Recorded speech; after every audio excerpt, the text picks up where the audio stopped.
विश्व के सभी मेरे साथियों को राजरत्न अम्बेडकर की ओर से जय भीम, नमो बुद्धाय। द बुद्धानिस्ट धम्मा के तीसरे एपिसोड में आप सभी लोगों का स्वागत है। कल के भाग में हमने देखा कि सिद्धार्थ के पूर्वज कौन थे और उनका कुल क्या था। आज हम लोग सिद्धार्थ के जन्म के बारे में जानेंगे। सिद्धार्थ इनका जो जन्म हुआ था, ये शुद्धोधन इनके घर जन्मे थे। उस समय शाक्यों की एक प्रथा थी, वो गर्मियों में, मध्य गर्मियों में एक उत्सव मनाया करते थे। ये उत्सव सभी शाक्य इस उत्सव में शामिल हुआ करते थे, सभी शासक परिवार इसमें शामिल हुआ करते थे और ये सामान्य रूप से 7 दिनों तक ये उत्सव चलता था।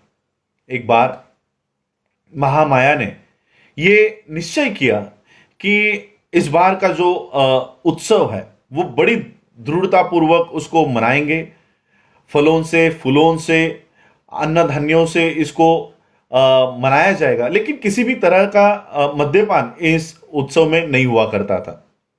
महामाया 7वें दिन यानी इस उत्सव के आखिरी दिन सुबह जल्दी उठी, सुगंधित पानी से वो नहाई, अच्छे आभूषण पहने, अच्छा खाना खाया और पूरा वो उत्सव में शामिल हुई। पूरा राज परिवार, शासक परिवार शामिल हुआ और उस रात को फिर वो अपने शयन कक्ष में, अपनी शैया के ऊपर, वो शैया भी फूलों से सजाई गई थी, सुगंधित द्रव्यों से सजाई गई थी।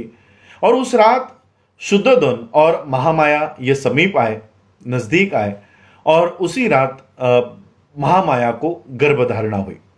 उसी शैया पे लेटे हुए महामाया को एक सपना आया। महामाया ने देखा, अपने सपने में देखा कि 4 विश्व के रक्षक उनकी जो शैया है वो शैया उठाकर हिमालय पर्वत पर ले गए।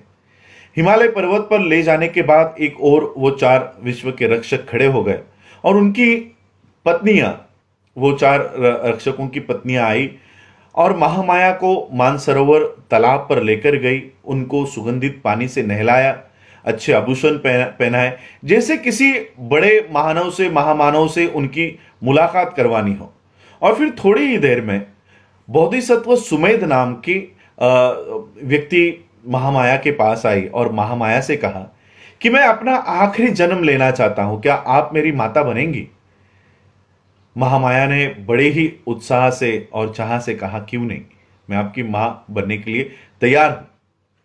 और तभी उनका सपना उनको जाग आ गई, उनका सपना टूट गया और उन्होंने ये सपना ये शुद्धोधन को बताया। शुद्धोधन ने दूसरे दिन उनके जो 8 ब्राह्मण हुआ करते थे, जो इस विद्या में पारंगत थे, उनको बुलाया, उनको आभूषण दिए, उनको खाना पीना दिया, उनकी जो फीस हुआ करती थी वो दिया। और शुद्धोधन ने यह सपना उन ब्राह्मणों को बताया कि इस सपने का अर्थ बताओ।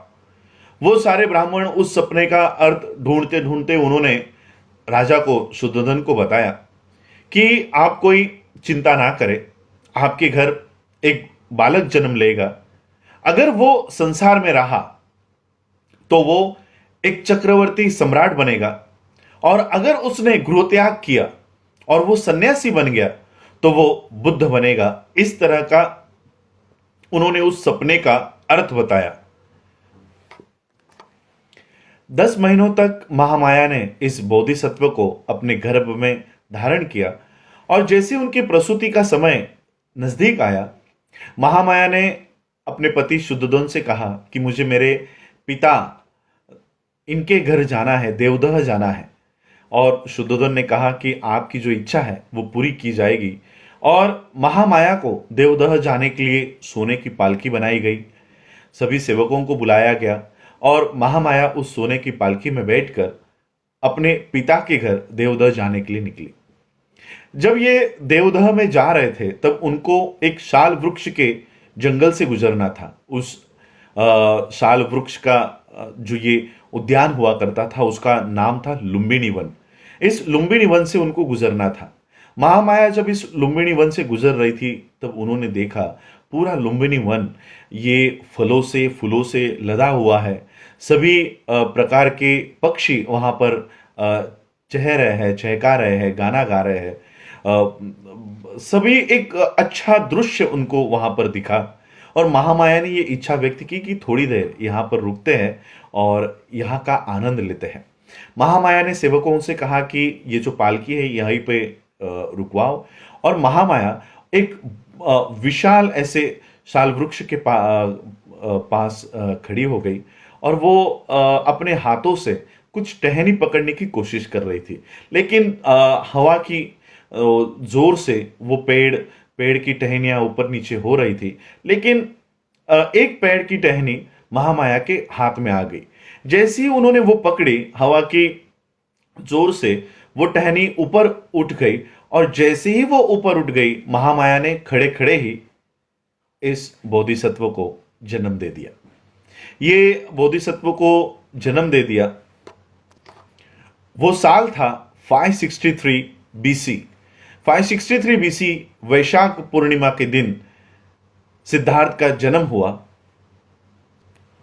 महामाया और शुद्धोधन इनके शादी को कई साल बीतने के बाद सिद्धार्थ का जन्म हुआ था, और इसलिए पूरे शाक्यों में, पूरे शासक परिवार में एक आनंद का माहौल था। पूरे कपिलवस्तु में उत्सव मनाया गया। जिस समय सिद्धार्थ का जन्म हुआ उस समय शुद्धोधन ये राजा थे, और स्वाभाविक रूप से सिद्धार्थ ये राजकुमार बन गए। जैसे ही सिद्धार्थ का जन्म हुआ, हिमालय पर एक साधु रहा करते थे जिनका नाम था असित। असित जब अपना ध्यान कर रहे थे तब उन्हें इस आकाश से बुद्ध इस नाम की घोषणा उनको सुनाई देने लगी। वो अपना ध्यान छोड़कर वो अपने दृष्टि से जम्बूद्वीप की ओर देख रहे थे, और उन्होंने देखा कि ये बुद्ध की घोषणा क्यों हो रही है। और तब उन्होंने देखा कि शुद्धोधन के घर में एक बालक जन्मा है, और वो बहुत ही होशियार इस तरह का बालक है, ब्रिलियंट बालक है।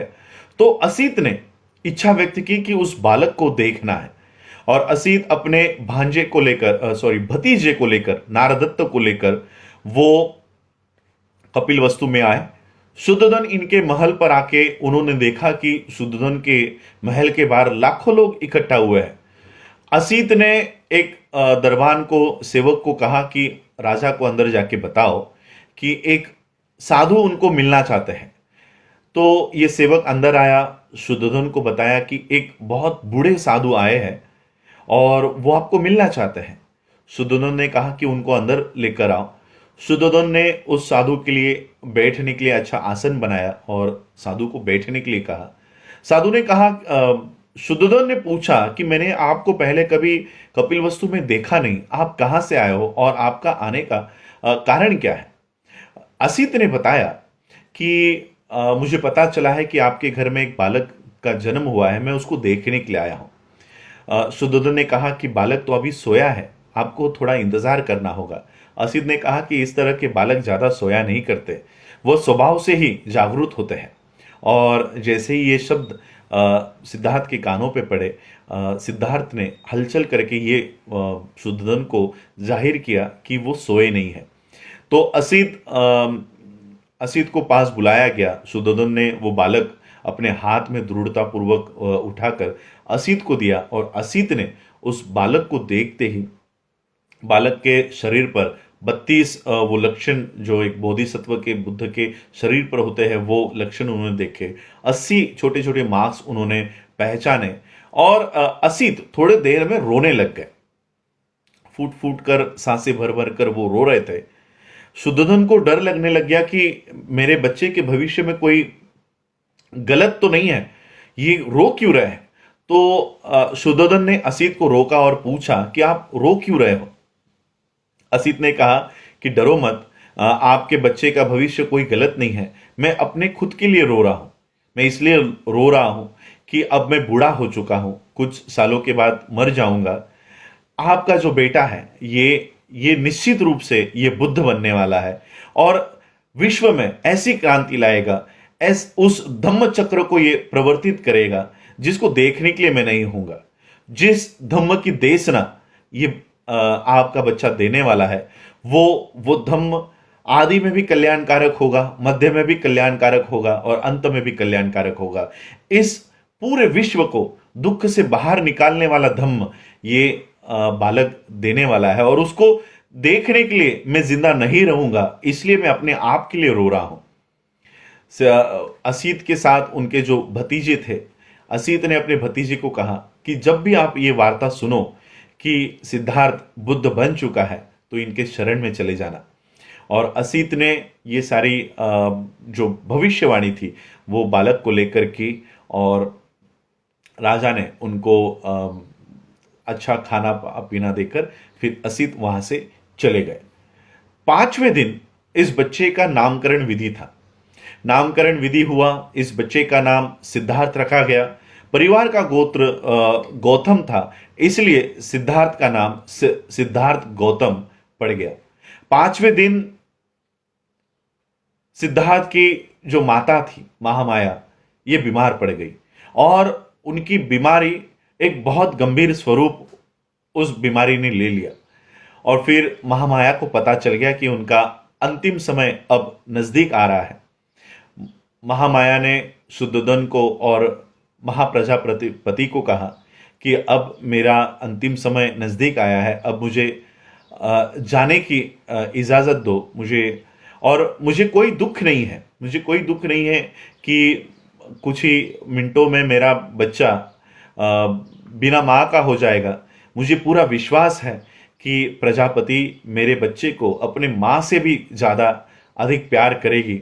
मुझे दुख इस बात का है कि जो असीत ने कहा कि मेरा बच्चा बुद्ध होगा, वो देखने के लिए मैं नहीं होंगी।